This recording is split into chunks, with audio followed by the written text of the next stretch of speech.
Elena Torres walked into Judge Caprio's courtroom looking like she had just survived the longest night of her life. Her dark hair was tied in a loose bun, her navy blue paramedic uniform wrinkled, the faint smell of disinfectant still clinging to her sleeves. The courtroom's fluorescent lights made the circles under her eyes even darker. It was clear to everyone watching, this wasn't a woman trying to dodge responsibility. This was someone who had given every ounce of energy she had left to keep others alive. She wasn't here because she wanted to be. She was here because, at 7:40 a.m. that morning, she had driven through a red light on her way home after a 15-hour shift at Providence Emergency Services. The violation was clear. The exhaustion was too. What no one expected, however, was how this ordinary case would turn into something extraordinary. As Judge Caprio adjusted his glasses, preparing to read the charge, the mood in the room was neutral, routine. But within minutes, the courtroom would shift from formality to emotion, from law to humanity. Because when one police inspector stood up to speak, what he said changed everything. Before we reveal what happened next, take a second to subscribe to Real Judge Stories and join thousands who believe compassion and justice can coexist. 96% of viewers still haven't subscribed, and your support helps us share more true stories that prove empathy still matters. If this kind of real human moment resonates with you, people doing their best under impossible circumstances, leave a comment below and tell us what compassion means to you. Because by the end of this story you'll understand why Judge Caprio didn't just uphold the law, he upheld humanity itself. Wednesday afternoon, 3:10 p.m. Providence Municipal Court hums with the usual rhythm of quiet paperwork and shuffling chairs. The bailiff calls the next case. Elena Torres, citation for failure to stop at a red light. Heads turn as Elena approaches the bench. Her navy blue paramedic uniform is still streaked with faint marks from the morning's chaos. There's a radio clipped to her belt, silent now but heavy with memory. You can tell immediately, this woman didn't come here from home. She came straight from the field. Judge Caprio studies her for a moment. "Miss Torres," he says gently, "I can see you've had quite a day." Elena exhales, her voice soft but steady. "Yes, Your Honor. I just finished a 15-hour emergency shift. I responded to 6 calls last night, 2 cardiac arrests, 1 crash and 1 child with severe asthma. I was headed home when I hit that light." Her honesty cuts through the formality. No excuses. No stories. Just exhaustion and truth. The courtroom feels it. Even the prosecutor lowers his eyes. Judge Caprio nods slowly. 15 hours? That's not a shift. That's endurance. Elena smiles faintly. "It's part of the job, Your Honor. But I admit, I wasn't at my sharpest this morning. I saw the red, thought I slowed enough and kept going. It wasn't intentional. Just a tired mistake." The room goes still. There's something disarming about her tone, humble, unguarded, sincere. It isn't defiance, it's fatigue layered over devotion. What began as a routine violation suddenly feels like something else. A small window into the life of someone who spends her nights keeping others alive, and her days defending herself for being human. And Judge Caprio senses it too. This isn't about traffic law anymore. It's about compassion. Judge Caprio adjusts his papers, the faint sound of shuffling echoing through the quiet courtroom. "Miss Torres," he begins in his calm, measured tone, "you're charged with failing to stop at a red light on Broad Street, early this morning at 7:42 a.m. Do you recall the incident?" Elena nods immediately. "Yes, Your Honor. I remember it too well." She lets out a small, weary laugh, the kind that comes after too many hours without rest. "I was about 5 minutes from home. The streets were nearly empty. I came up to the light, slowed down, and then, well, I guess I convinced myself I was being safe enough to go through." A ripple of soft chuckles moves through the courtroom. Even the bailiff hides a smile. Elena continues, "In my head, I thought I was being cautious, not careless. But when those police lights came on behind me, I realized that my version of safe wasn't the law's version." Judge Caprio raises an eyebrow, amused but firm. "So you admit you didn't stop?" Elena shakes her head gently. "No, sir. I didn't. I slowed to what I thought was careful. But I didn't stop. I was running on caffeine and muscle memory." The prosecutor interjects politely, "Your Honor, the violation is clearly recorded. The traffic camera confirms she crossed during a steady red." Judge Caprio nods, still watching Elena. "Understood. Miss Torres, this isn't about the camera, it's about your honesty. And so far, that's the most refreshing thing I've heard all day." A light laughter moves through the room again, but beneath it, something deeper is forming, a sense of respect. Because in this courtroom, truth has just walked in wearing paramedic blues. And everyone knows it. Judge Caprio leans forward slightly, elbows resting on the bench, his expression both curious and kind. Miss Torres, he says, you've admitted what happened. I appreciate that. But I want to hear it in your own words. What was going through your mind in that moment? Elena inhales deeply, pressing her palms together as if steadying herself. Honestly, Your Honor, she begins, I wish I had a better excuse. But I was just tired. Not the kind of tired you fix with coffee. The kind that seeps into your bones. The courtroom is silent. Her tone isn't dramatic, it's simple, human. I'd been up since 3 p.m. the day before, she continues. We had 2 emergency calls back-to-back around 4 a.m. One of them was a family trapped in a fire. I drove the ambulance back, cleaned the rig, filed my report, and then realized I hadn't eaten since noon. My head was foggy, my hands were shaking. I remember thinking, just get home, Elena. Just 10 more minutes. She gives a small, self-aware laugh. Then came that red light. I slowed down, looked both ways, and my half-asleep brain decided it was a suggestion instead of a rule. The camera proved otherwise. Even Judge Caprio laughs softly. A suggestion, Miss Torres? Yes, Your Honor, she replies, smiling at her own mistake. That's what exhaustion does, it turns stop signs into friendly advice. The laughter ripples again, gentle, compassionate. Then she adds quietly, I wasn't being reckless. I was just done. Done from helping people all night, and too tired to realize I needed help myself. The words land like a pin drop. No one moves. Judge Caprio nods slowly, his expression shifting from amusement to empathy. Miss Torres, he says softly, thank you for your honesty. That kind of truth takes courage. And for a brief moment, the courtroom doesn't feel like a courtroom anymore. It feels like understanding. The laughter fades, replaced by a reflective stillness. Judge Caprio looks at Elena with the kind of patience only earned through decades of hearing stories just like hers, and yet, hers feels different. Miss Torres, he says gently, you've seen a lot more of life than most people do before sunrise, haven't you? Elena hesitates then nods. Yes, Your Honor. It's strange though.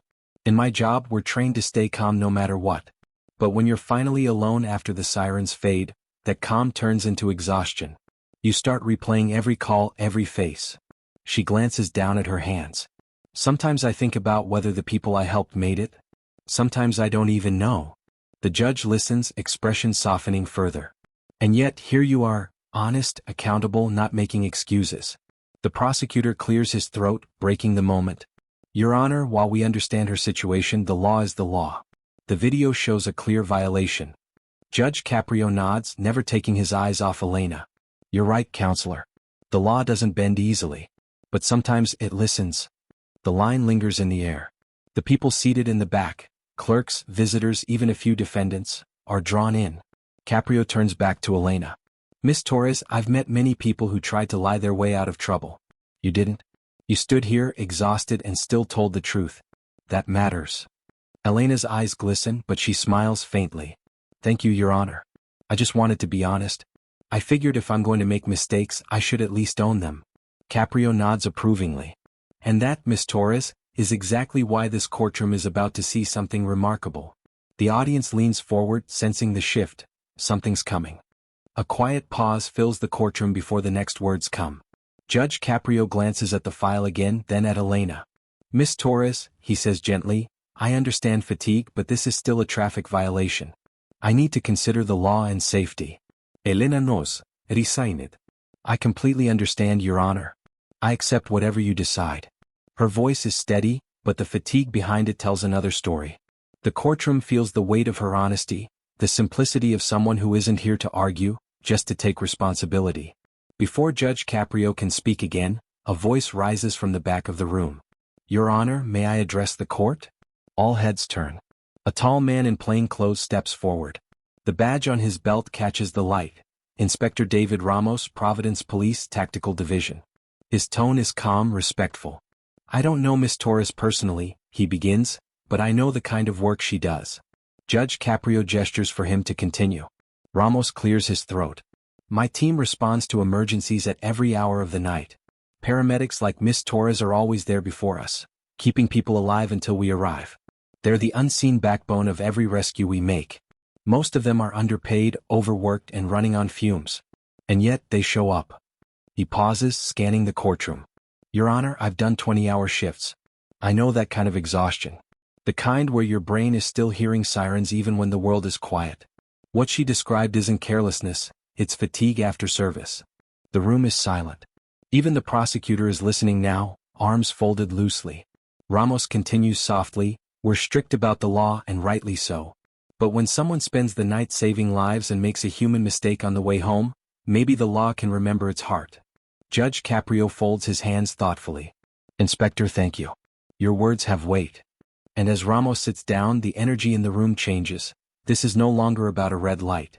It's about recognition, sacrifice, and the moment when justice remembers to feel. Before the courtroom settles, another voice rises, a softer tone but filled with conviction. "Your Honor, may I say something?" A second officer stands from the same row, Officer Luis Martinez, also in plain clothes. His badge glints under the ceiling light. Judge Caprio gestures for him to proceed.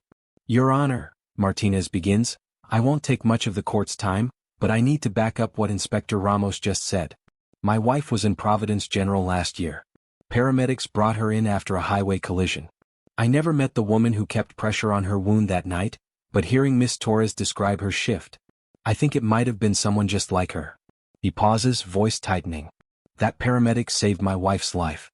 People like Miss Torres run toward what the rest of us drive away from.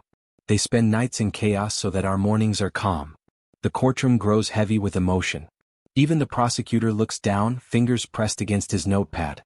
Martinez continues softly, "Yes, she ran a red light. But if anyone deserves grace, it's someone who's given every heartbeat to protecting others. Sometimes the people who save us need saving too." Silence follows, deep, collective, reverent. Judge Caprio leans back, eyes thoughtful. "Thank you, Officer Martinez." And in that instant, the courtroom stops being a place of penalties and becomes a place of perspective, where compassion carries more weight than evidence. Judge Caprio takes a long breath, the kind that steadies both heart and mind. He glances from Inspector Ramos to Officer Martinez, then back to Elena Torres standing at the podium, her hands clasped together, knuckles pale. "Miss Torres," he begins, voice steady but warm, "you've heard what these officers said. You've also admitted without hesitation that you ran that light. The law calls that a violation, plain and simple. Yet laws are written to protect life, and you've dedicated your life to protecting it." Elena blinks quickly, fighting tears. "Your Honor, I never wanted special treatment. I just didn't want to lie." Caprio nods. "And that's precisely why this case has taken a turn I didn't expect. The courtroom is supposed to be a place of order, but sometimes it becomes a place of conscience." He flips through the citation file once more, though everyone knows the decision isn't in those pages. "You were exhausted after saving people who will never even know your name. You slowed down, you looked both ways, but fatigue whispered louder than reason. That's human, not criminal." The judge turns to the prosecutor. "Counsel, do you have any objection to my considering the extraordinary circumstances here?" The prosecutor exhales slowly. "No objection, Your Honor. The circumstances speak for themselves." Caprio folds his hands, gaze returning to Elena. "When I sit here, I don't just see laws. I see lives. And the purpose of justice isn't punishment, it's understanding." He pauses, letting the words sink in. "If I find you today, I'd be telling every nurse, paramedic, and caregiver in this city that compassion stops where paperwork begins. I can't do that." A hush sweeps across the room. Caprio's voice softens even further. "Miss Torres, your honesty honors this court. Your service honors this city. And I believe the right thing to do here is to honor you back." The audience leans forward, breath held. The verdict is coming. Judge Caprio lifts his gavel but doesn't strike it. Instead, he sets it down gently and looks directly at Elena. "Miss Torres," he says, "you did commit a violation, but sometimes the letter of the law must make room for the spirit of humanity." Elena's eyes glisten, her voice barely above a whisper. "Your Honor, I understand. I was prepared to pay the fine. I didn't expect all this." Caprio smiles softly. "You've given this court something money can't buy, an example. You reminded us that responsibility and humility still exist. You didn't try to twist the truth or hide behind excuses. You stood here and told it as it was. That takes integrity." He picks up the citation slip, studies it for a moment, then stamps it once. "Dismissed." A murmur ripples through the courtroom, followed by scattered applause that quickly grows into heartfelt clapping.